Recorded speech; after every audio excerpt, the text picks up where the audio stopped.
Hey, HCDA, and if you've ever felt like playing God, then Fata Deum is the game for you.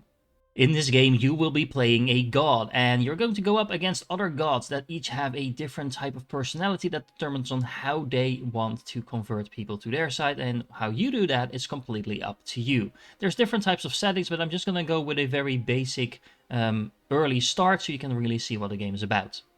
This game is all about gaining power as a god, and we start out as a lowly level 0 god, but the good news is so do our opponents. Now you can see our little godly figure over here, and there should be some others on the map as well, so let me try and find those. So we have fertility over here on the corner of this island, and we have violence on the other corner of the island, and there's villages all over the place that we can try and convert to our side.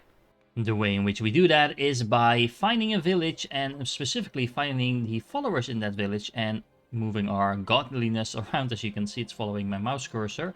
If I unpause the game, you can see some of these villagers are running around. But if I select these, we can perform some wonders. We can make it rain, or we can spread the love and do all kinds of things to inspire them to, well, join our side basically and prove that we are the most powerful god. Pretty much, you can go either the evil route and inspire them with fear to join you, or you can go the good god route and just be the god of love and help your people progress that way. Either way works. There's no best way, I think, to do that, although generally speaking, I prefer going the good god way. So we can spread some love and inspire our little minion over here to turn from believing in Mother Nature, which is not a real god, into believing in our cause. So now she just turned from yellow to blue, and that means she is now following us as a deity. Now we can do the same thing with the others as well, but you can see there's already another god meddling here, which is a little bit annoying, I have to say. But we can deal with that. But in order to deal with that, we're going to need some more mana. Now we're getting a quest here, and the quest basically is to do something about these statues laying around. Now, these statues are from the ancient god Mother Nature that is no longer around. But if we, I'll just click through here. If we repair this relic, we actually get some followers for ourselves as well. And we get some mana back. And we can use that mana to perform some more wonders. So now we completed the quest. And that is going to go a very long way to helping us get even more followers. So there we go. We just converted this guy to our side, and he's now going to be a priestess. Oh, it was a girl apparently. Sorry about that. So we now have a priestess for our own faction. Now the nice thing is, as soon as you have people on your side, you can kind of control what they do. You can pick them up, you can throw them around if you want to do that, but you can also just help them get around. For example, help my priest get to their temple a little bit faster, so they can start praying and get us even more mana and worshippers. Is there anything free here? Well, there's freebies. You can join our side. Just one of those gods. Once you've seen one, you've seen them all. But that's not really the case, because obviously we are the best god. Perform a couple of wonders, and once enough people join your cause, you will gain a level. And every time you gain a level in this game, you become a more powerful god, and you can pick which powers you gain. So again, there's a lot of customization going on in terms of what type of god you are. In this case, I think I'll just go for the mastery of power, which allows me to power up my people, and I'll probably have a skill of basics of construction, so I can let my people build some basic buildings, and we'll go with that. And all of that is important, because if it was just about performing miracles all over the place, this would be a very short game. But in fact, in order to gain more followers, you will soon run out of that easy button I can press over here. You can see there's a limited amount of uses. Now, you'll get some more uses every game day, but you'll have to do it through other means as well. And one of those means is answering prayers. Yes, we are a god, and yes, the people are praying to us. In this case, for example, this person over here, Swana, wants me to inspire Seliza. So if I accept this prayer, I should get a marker on my map somewhere. There we go. This person needs to be inspired. So let me go and do that. He's hiding behind the tree. But I have an inspire spell, which increases productivity.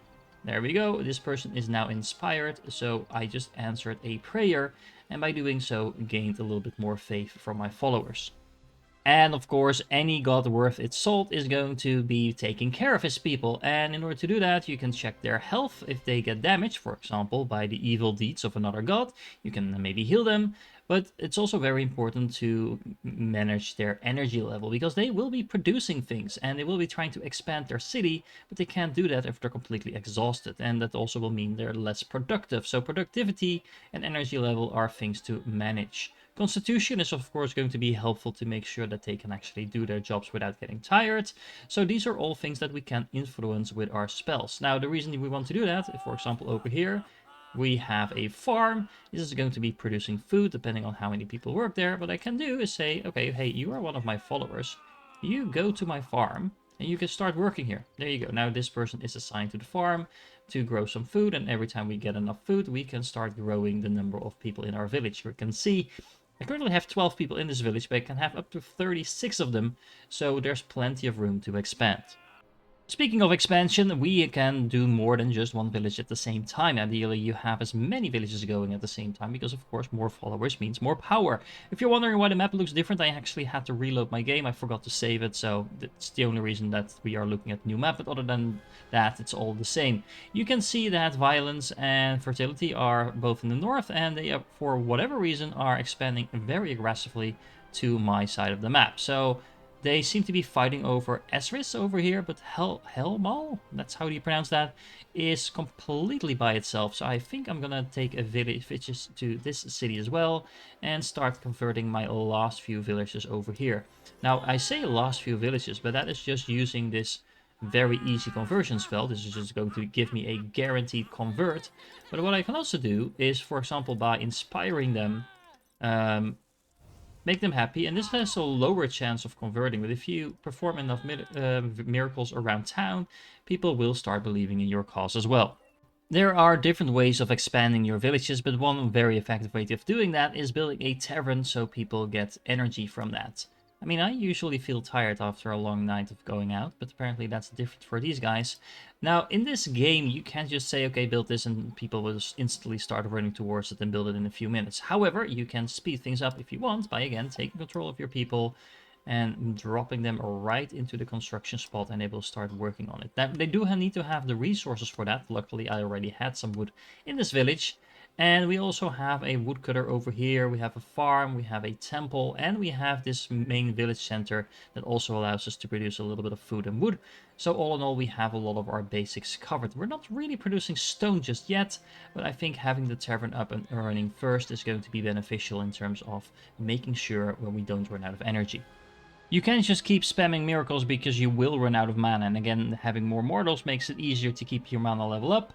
But if you want to start placing buildings, you do need to inspire your people to actually do so. It costs a fair bit of amount of mana, but the more followers you have in a city, the easier that becomes. However, after a day of gameplay, we will turn to night, and as you can see, there's a lot of new dreams of them popping up. Now, these are going to be, relatively speaking, usually more powerful prayers that will get you a lot more followers. And of course, you do need to decide where you're going to focus most of your attention, because you can't answer all prayers. For example, in my main town of Kiris, we have a prayer to build a farm. We already have a farm, and I have plenty of people working right now on the buildings that I already have, so it doesn't really make a lot of sense to do this. But I also have a prayer to build a quarry, and we don't actually have a quarry yet. You can see what types of buildings you have in this city very easily. So, we might want to accept this prayer and try to build that quarry over the next 2 days. We do have this nice little patch of stone to do exactly that, so I'm going to place this down. And again, remember, this does cost you some mana, so you need to be careful about what you spend it on. Well, so far we're doing a pretty good job. I think we're a little bit ahead actually of the AI already, and I can now upgrade my propaganda, which means that the spreading of love and infusing fear is going to be more available every day. So that's probably a good pick to go for. Now, in terms of the manipulations, we could send some resources between our towns. That's not the worst idea, honestly. Or we can make some nicer buildings. I think we're just going to go to send resources. So if needed, we can send resources between the villages. In addition to just growing our powers, we'll also need to please the main and mother and crone, and these will give us different types of missions. that you can pick between, kind of depending on what you want to specialize yourself in. For example, the Maiden is giving me a quest to preserve some relics, and that is going to give me a blessing to have 5% more mortals per settlement. However, I could also go, for example, for the Crone mission over here, which is going to need me to destroy some of those relics. But if I do that, I'm going to get some more military power. So if I want to go the military route, this would be a logical pick. I am going to go for the Maiden, because I like having more people in my cities that will worship me. Well, would you look at that? We completed the tavern, and now they're having a party because we completed our first divine task. And we actually get a quest to have 36 followers globally, and we might as well accept that, because honestly, we are not that far off, just 10 more to go, and hopefully the people that are going to join our city over here are going to be adding to that as well. Now, what do we need? We have the tavern ready. We are still working, I think, on our quarry over here. Let's see, well, how much do we need for that? Actually, I think this is going to be just fine. We are producing the wood we need for that. So what we want to do is make sure we're producing enough food to keep growing our population, because each new mortal costs 10 food. You don't actually need to go around and assign all your workers manually. You can just go to a building and assign them to shift their focus to a certain type of production for the next day. This is a very efficient way of doing this. It costs you a little bit of mana, but it is typically also something they will be praying for, to do certain focus areas for a particular day. So, you can take advantage of that as well. Well, there's plenty of those statues around that I can conserve, so there we go. We now have some statues up and running. Every time I convert one of those, by the way, we get a follower in a nearby city. So as you can see, I am spreading my influence quite a bit. But on the other hand, so are the enemy gods. So, we are soon going to have a problem between all of us, because we were running out of neutral followers, basically. So we're going to have to steal them from each other. And again, as you keep growing in power, you keep getting more abilities. For example, I can now make them comfortable, which is of course good, but they get kind of lazy if I do that. But I can also make them fall in love. So if you want to really expand your village quicker, and that is something you can do. Now, apparently there's a fight going on over here, and some of the gods are fighting each other. Luckily, they're not coming for me, but we have a god called Violence, so yeah, he's going to be attacking all over the place. And honestly, I have done exactly nothing to defend myself, so that might be a problem in the future. But for now, I'm just gonna make babies. Something else I can do, however, is build a mortal protection altar. This is going to make sure that the other gods will have a lot more trouble actually impacting the people in my town. Now, of course, this works the other way around as well. If they do that in their towns, we're going to have a more difficult time converting new people from their villages to my ends. But you do what you can to keep whatever you have safe. A little bit of a time jump here, because honestly the game loop is very similar to what I've already shown you, but I do want to mention that it's not just the starting cities that you're stuck with. So you can see over here, if you compare that to the same overview I showed you a few minutes ago, there are now way more towns on the map. And in fact, not only can you make new towns once your own towns grow big enough, you can actually found entire cities that can then start produce more advanced goods as well. Now, it's not going to turn into a whole city builder, like deep type of optimizing production lines and things like that, like in some other games, but there is an element of that too here, and that you might enjoy if that is something you like. On top of that, I do want to mention that this game is very nice, relaxed, and chill. It's mostly about just kind of like meddling around with your cities, seeing what your followers are up to. You can be nice to them. You can also just throw them around if you want. I mean, I don't recommend doing that, because, dead followers can't actually do anything to you. But yeah, you might end up killing them. So if that's something you do, you might also want to maybe protect them against wonders from other gods and things like that. So, there's a lot of fun things to do. It's a very chill, relaxed game. But it's definitely something I wanted to show you, because I have enjoyed these types of games in the past a lot as well.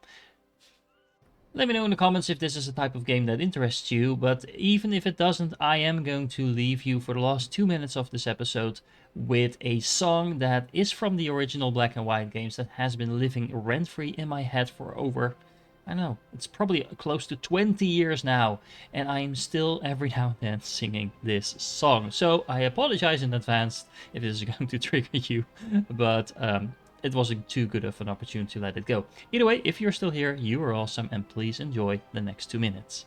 Oh, we've got this notion that we quite like to sail the ocean, so we're building a big boat to leave here for good. We're not keen on sinking, so we're all sitting here thinking, 'cause we built it too big and we've run out of wood. Idly, idly, we simply can't leave till we get some more wood. Oh, we're not keen on sinking, so that's why we're sitting thinking, 'cause we simply can't leave till we get some more wood. Oh, the boat is now finished, but there's still something on the wish list to keep us all going through the wind and the rain. There's no food on the table, and we can't sail unless we're able, so we ain't going nowhere till we get some grain. Idly, idly, we simply can't leave until we get some grain. There's no food on the table, and we can't sail unless we're able, so we ain't going nowhere till we get some grain. Oh, we're not complaining, but there's still one more thing remaining, 'cause bread is quite boring if that's all you eat. We need some flavour, so do us all a little favour, 'cause we ain't going nowhere till we get some meat. Idly, idly, we simply can't leave until we got some meat. So do us a favour, find something with a little flavour, 'cause we're going nowhere till we get some meat.